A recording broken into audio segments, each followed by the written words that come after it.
여러분, 하나님의 존재를 어떻게 느낄 수 있을까요? 우리는 하나님을 보지 못하지만 그분의 능력과 신성은 어떻게 우리에게 드러날까요?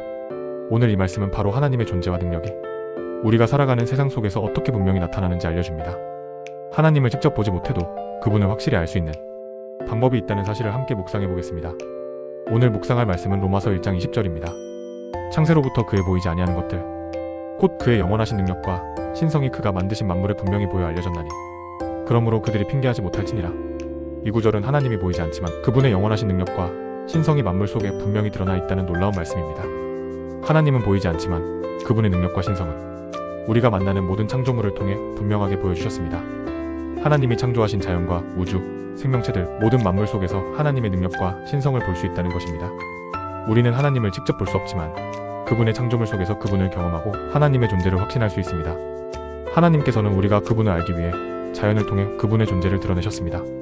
이 말씀을 묵상하면서 우리는 하나님의 창조물 속에서 그분의 능력을 발견하고 그분의 존재를 느낄 수 있다는 사실에 대해 깊이 깨닫게 됩니다. 하나님은 우리가 그분을 알기 위해 창조된 만물을 통해 그분의 신성과 능력을 분명히 드러내셨습니다. 우리는 자연을 바라보며 하나님을 느낄 수 있습니다. 밤하늘의 별들, 푸른 바다, 산과 숲, 생명의 존재 속에서 우리는 하나님이 우리의 삶을 창조하시고 그분의 능력이 모든 것에 담겨 있다는 것을 깨달을 수 있습니다. 하나님은 우리에게 끊임없이 자신의 존재를 보여주시고 우리는 그 증거를 통해 하나님을 확신하게 됩니다.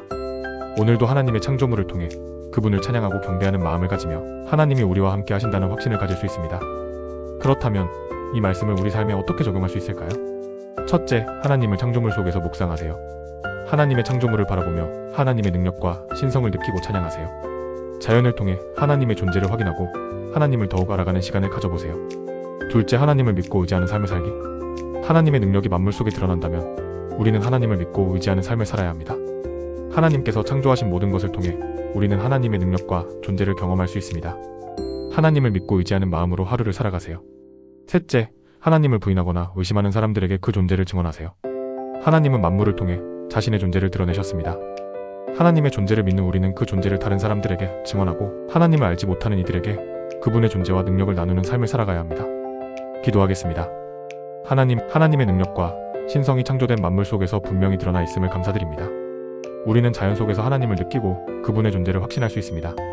오늘도 하나님의 창조물을 통해 그분의 능력과 신성을 경험하며 그 사랑을 세상에 전하는 삶을 살아가게 하소서. 예수님의 이름으로 기도드립니다. 아멘. 오늘의 묵상이 마음에 와 닿으셨다면 좋아요와 구독을 눌러주시고 이 묵상을 나누고 싶은 분과 함께 공유해주세요. 오늘도 하나님의 창조 속에서 그분의 능력과 신성을 발견하며 살아가는 하루 되세요.